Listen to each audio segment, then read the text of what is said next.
They did it. They won. The Packers finally won. Not only for the first time since week 3, but the Green Bay Packers won on daylight savings time weekend for the first time since 2012, which means that I can finally say, yeah, screw you, son. Shut up about the sun. Shut up about the sun!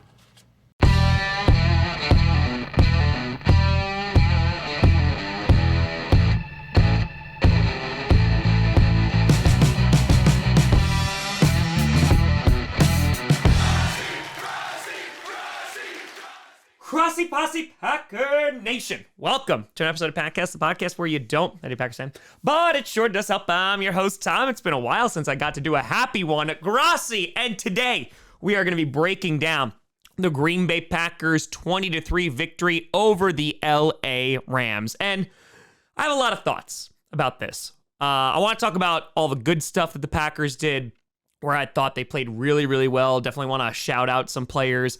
And then I kind of also want to bring some reality back into the situation and what this means for the Packers potentially going forward, or at least how I see it.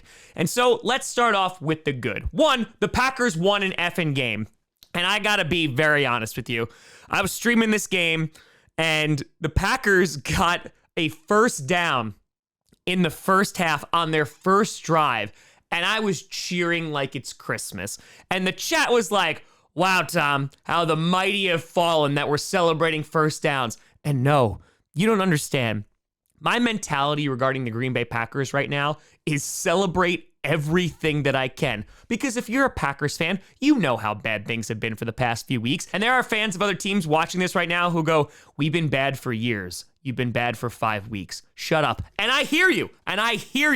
But here, I'm going to celebrate, considering the Packers opened up last week with 4 straight 3-and-outs. The Packers actually scored a touchdown in the first half. And heading into this week, Matt LaFleur said Aaron Jones would get a whole lot of touches. And finally, it actually happened. The Packers, they had a run game. Aaron Jones, 20 carries for 73 yards and a touchdown. Also 4 receptions for 26 yards. We had a total of 184 rushing yards. Meanwhile, last week, Jordan Love was the Packers' #1 rusher. And having a good run game that Jordan Love can rely upon is huge. And yes, Jordan Love did get sacked 4 times, but overall, I would say the offensive line did a pretty adequate job considering what we have seen over the past few weeks. So I was very happy about that, but a good, strong run game, a nice game by Emmanuel Wilson, who had 43 yards at the end. A.J. Dillon did all right, but it was Aaron Jones who kind of led the pack in the run game. And in, of course, the passing game,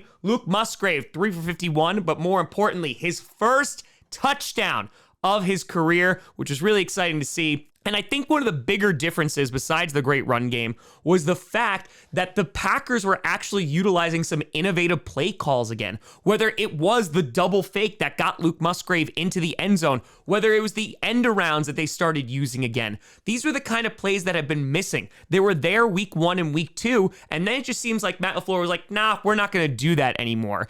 And it really seemed that the Packers completely abandoned the run in previous weeks, and this week they stood with it, and even though they only scored a touchdown in the first half, it was still a lot better than what we had seen in previous weeks. Now, throw on top of that, the defense. The defense was absolutely incredible. Not only holding the Rams to 3 yards, but also forcing turnovers. Carrington Valentine stepped up after the Packers traded away Rasul Douglas. Valentine had himself a game. Jair Alexander had a nice tip that eventually got intercepted. And this defense played pretty damn well. And I know the #1 thing that's going to be said by the naysayers and all that, it was against Brett Rippon. And Brett Rippon, 13 for 28, 130 yards, 1 touchdown, did not have a great day. And yes, he is a backup quarterback. It was not Matthew Stafford out there. They didn't establish a run game. They couldn't get anything going. Cooper Kupp had 2 receptions for 48 yards. But for the Packers, I don't care. They needed to get a win, and this is a big win for them. And I'm not talking about in the standings. I'm not talking about within the division. I'm not talking about playoff potential. I'm talking about the Packers kind of just needed this one. It has been a rough couple of months for the Green Bay Packers, and just the excitement, and it feels like the weight that was lifted off those players' shoulders heading into the locker room, celebrating for the first time in weeks since week 3. They needed that. And Jordan Love, he had a pretty good game. 20 for 26, 228 yards, 1 touchdown, no interceptions. He took care of the ball. In the second half, he played much better. Christian Watson getting involved, and then unfortunately suffered an injury. But we've been wanting to see those receivers go after the ball, be more aggressive. And it seems like Love just did a really nice job not making any mistakes, not making the Packers defense life any more difficult. And the 3-and-outs were really reduced today. So this is all the good news for the Packers. They got a win. They're up to 3-5 now. They're 2-2 at home. But let's introduce some reality back into this. Does this make the Packers playoff contenders? No. Does this erase the bad play from the past few weeks and now they're suddenly on a trajectory to win all these games? No. However, you have to look at what this season is about. It's about evaluation.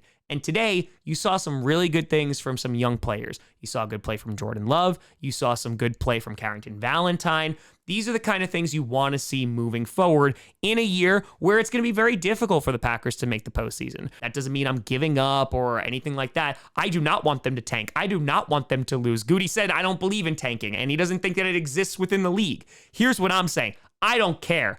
Every single week, I'm going to be rooting for the Green Bay Packers. Every single week, I'm going to be hoping that they win that game. Because when they are playing, that means they're also evaluating, and hopefully those young players are developing. We're behind a rough offensive line right now. The run game has been non-existent. The defense has not been great. And today, did they put it all together? No. There are still massive things that they can improve on. They need to get stronger starts in the first half. They can't just score 7 points against a team, especially a backup. And that defense, which I'm super happy about, they need to be able to perform that way against a guy who's not Brett Rippon, against a starting caliber quarterback. And so, yes, that is the reality of the situation. This has not turned the Packers season around, but it is some progress. And that's what we are just hoping to see at this point, some progress. And while it might not change the overall trajectory of the season, or it might, who knows, it's just a week-to-week league. And this week, the Green Bay Packers won. And hopefully they can build on that. They take on the Steelers next week, which will be a challenge. That defense is really, really good. Let's see if the Packers are up to the task. And right now, finally, after a while, we got another Victory Monday. But let me know what you think down in the comments below. How did you feel about today's game? How did you feel about Jordan Love?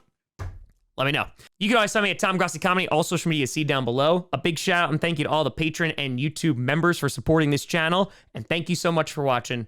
I'm Tom Grossi. And as always, go Pack Go.